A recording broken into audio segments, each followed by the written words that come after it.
ত্রয়োদশ জাতীয় সংসদ নির্বাচন ঘিরে অন্য দলগুলোর মতো নিরাপত্তার শঙ্কা দেখছে জামাত ইসলামী। ঢাকা ১৫ নিজ নির্বাচনী এলাকায় গণসংযোগের সময় একথা জানিয়েছেন দলটির আমির ডক্টর শফিকুর রহমান। এ সময় তিনি বলেছেন, রাজনীতির মাঠে যারাই সীমানা লঙ্ঘন করবে জনগণ তাদের ক্ষমা করবে না। নারীদের জন্য নিরাপদ দেশ গড়ারও প্রতিশ্রুতি দেন জামাতের আমির।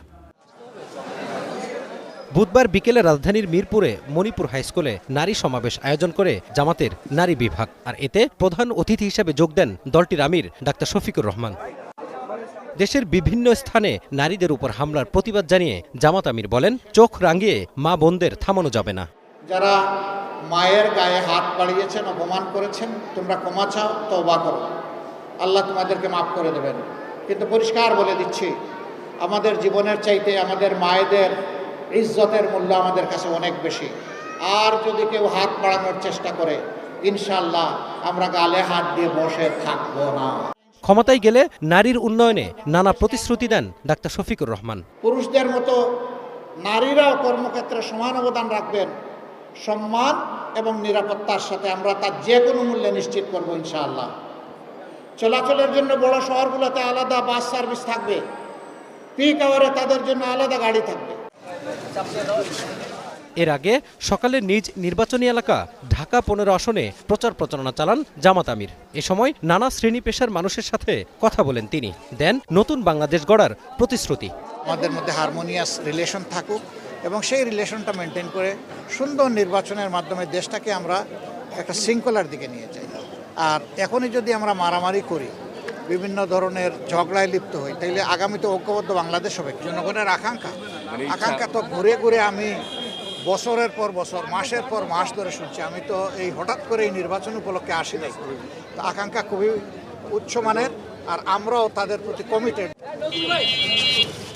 ভোটের পরিবেশ শান্তিপূর্ণ রাখতে সবাইকে সংযত থাকার আহ্বানও জানান doctor Shafiqur Rahman. Mazharul Islam, star news, Dhaka. পুরুষদের মতো নারীরাও কর্মক্ষেত্রে সমান অবদান রাখবেন। সম্মান এবং নিরাপত্তার সাথে আমরা তার যে কোনো মূল্যে নিশ্চিত করবো ইনশাআল্লাহ। চলাচলের জন্য বড় শহরগুলোতে আলাদা বাস সার্ভিস থাকবে, পিক আওয়ারে তাদের জন্য আলাদা গাড়ি থাকবে। পুরুষদের অসুবিধা নাই, মাইলের পর মাইল হাঁটবে, বাইক চালাবে, বাইসাইকেলে আসবে, পাবলিক ট্রান্সপোর্টে উঠবে, ঠেলাঠেলি করে, সমস্যা নাই। কিন্তু আমার মায়ের সমস্যা আছে, সেই সম্মানটা আমরা নিশ্চিত করবো ইনশাআল্লাহ। কর্মক্ষেত্রে মায়েদের জন্য সেখানে বেবি কর্নার থাকবে, ব্রেস্ট ফিডিং কর্নার থাকবে, ডে কেয়ার থাকবে। এই সব ব্যবস্থাও নিশ্চিত করা হবে। পর্যাপ্ত পরিমাণ একটা সংখ্যা যদি সেখানে মায়েদের অবস্থান থাকে, একেবারে কম হলে করাটা কঠিন হবে। পর্যায়ক্রমে সব ইনশাআল্লাহ আমরা করব। আমরা বলেছিলাম যে সমস্ত মায়েরা সন্তান পুষেন তাদের জন্য আমরা 5 ঘন্টা কর্মঘণ্টা করতে চাই। কিছু লোক রই রই শুরু করে দিল। 5 ঘন্টা করলে তারা তো আর মানুষ তাদেরকে কর্মক্ষেত্রে নেবে না। আমাদের কথাগুলো না শুনেই চিৎকার শুরু করে দিল, লাফালাফি শুরু করে দিল। আমরা কি বলেছি তারা বোঝারও চেষ্টা করে নাই। আমরা বলেছি বহু মা সন্তান লালন পালন করতে গিয়ে চাকরিটাই ছেড়ে দেন, এরপরে সেই চাকরিতে আর ফিরে যেতে পারেন না। বরঞ্চ 5 ঘন্টা যদি কর্মঘণ্টা করা হয়, সন্তানের সেখানে যদি বেবি কেয়ার সিস্টেম করা হয়, তাহলে ও মা তার প্রয়োজন পূরণের জন্য, তার দক্ষতা কাজে লাগানোর জন্য সেখানে থেকে যাচ্ছেন, তাকে বিদায় নিতে হচ্ছে না, তিনি ঝরে পড়ছেন না। আমরা বলেছি এই যে গ্যাপ হবে, এই গ্যাপের দায়িত্ব রাষ্ট্রকে নিতে হবে। মারাই তো রাষ্ট্রের বুনিয়াদ, তাদেরকে বাদ দিয়ে তো কোনো কিছু কল্পনাই করা যাবে না। যারা সন্তানও আপনার মতো আমার মতো সন্তানকে বড় করলেন, আবার কর্মঘণ্টা ওই সময় কঠিন সময় 8 ঘন্টা আপনার মতো আমার মতো করতে হবে, এটা কি অবিচার নয়? আমরা কথা দিয়েছি সমাজে সুবিচার কায়েম করব। সুবিচারের দাবি ইনশাল্লাহ আমরা পূরণ করব। কোনো মা তার কর্ম থেকে ড্রপ হয়ে আসবেন না, কর্মের সাথে লেগে থাকবেন যদি তিনি চান। তবে হ্যাঁ, কেউ যদি মনে করেন যে না আমি 5 ঘন্টা নয় 8 ঘন্টাই করবো, শি উইল বি অ্যাপ্রিসিয়েটেড, তাকে অভিনন্দন জানানো হবে, কোনো সমস্যা নাই। আমরা বাধ্য করব না। সম্মানিত মা ও বোনেরা, এটা কি শুধু মুসলমান মায়েদের জন্য? Of course not. এটা মায়ের জাতির যারাই হবেন, যে ধর্মেরই হবেন, তাদের সকলের জন্য। তবে একটা জিনিস আমরা ফিল করি, চলাচলে সফরে প্রয়োজনে আপনাদেরকে বিভিন্ন মার্কেটে একান্ত প্রয়োজনে যেতে হয়, কিন্তু পুরুষদের জন্য পর্যাপ্ত ওয়াশরুম, নামাজের জায়গার ব্যবস্থা থাকলেও মহিলাদের জন্য, নারীদের জন্য সেটা থাকে না। আল্লাহ যদি আমাদেরকে এই সুযোগ দেন, জায়গায় জায়গায় মার্কেট যারা বানাবেন তাদেরকে কন্ডিশন দিয়ে দেওয়া হবে, এটা নিশ্চিত করতে হবে আপনাদের। পুরুষরা দৌড়াদৌড়ি ছুটাছুটি করতে পারবে, আমার মা যাবে কোথায়? যার সবচেয়ে প্রয়োজন তার জন্যই কোনো ঠিকানা নাই, যার প্রয়োজনটা ছোট তার জন্য সব রেডি করে রাখা হয়েছে। আমরা মাতৃতান্ত্রিকতাও চাই না, আমরা পিতৃতান্ত্রিকতাও চাই না, আমরা একটা মানবিক সমাজ চাই। উভয়ের সমন্বয়ে আমরা একটা মানবিক সমাজ চাই। আমরা কোনো ক্লেশ চাই না, বিভাজন চাই না, ধর্মেও চাই না, বর্ণেও চাই না, আমরা কোনো জেন্ডারেও কোনো ব্যবধান চাই না।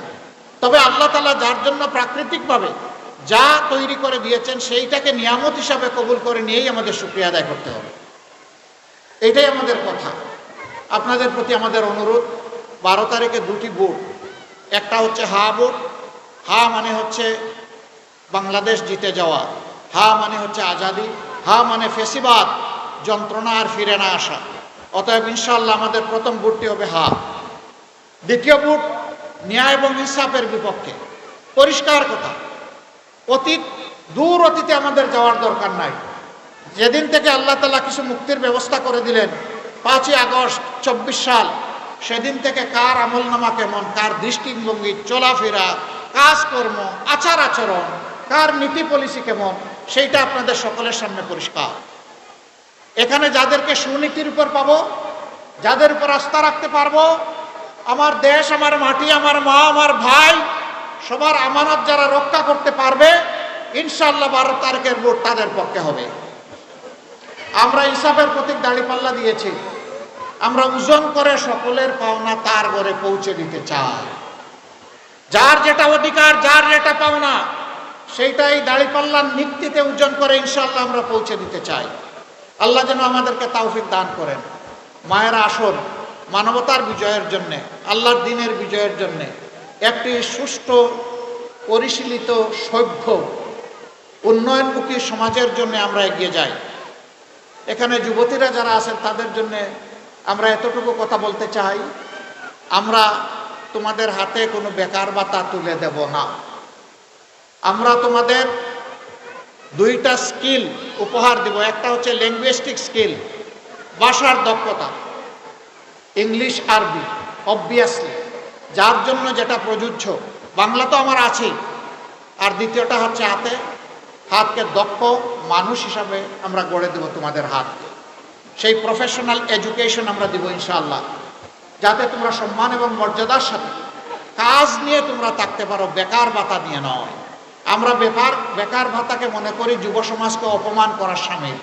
তারা কি কারো কাছে মিছিল করে বেকার ভাতা চেয়েছে? তারা কাজ চেয়েছে, তারা কর্মসংস্থান চেয়েছে। আমরা তাদের হাতে ইনশাআল্লাহ কাজ এবং কর্ম তুলে দেব, তাদেরকে সম্মানিত করব, তারা সম্মানিত করবে জাতিকে এবং দেশকে। আপনারা আমাদের জন্য দোয়া করবেন। 12 তারিখের এই বিজয় বাংলাদেশ জামাতে ইসলামের বিজয় না হয়ে 12 তারিখের এই বিজয় হোক 18 কোটি মানুষের বিজয়। 18 কোটি মানুষের বিজয় যদি হয়, আলহামদুলিল্লাহ, এটা হবে জামাতে ইসলামের বিজয়। আমরা কোনো ব্যক্তি, গোষ্ঠী, পরিবার, দলের বিজয় চাচ্ছি না। আমরা চাচ্ছি সত্যিকার অর্থে মানবতার বিজয়, 18 কোটি মানুষের বিজয়। আমাদের চোখে সকলেই সমান। নাগরিক হিসাবে এই দেশে যারাই জন্ম নিয়েছেন, যারাই বসবাস করেন, আমরা সবার প্রতি শ্রদ্ধাশীল। তার ধর্ম, বর্ণ আমরা দেখব না। তিনি আশরাফুল মখলুকাত, একজন মানুষ। আমাদের বিবেচনার জন্য এটাই যথেষ্ট।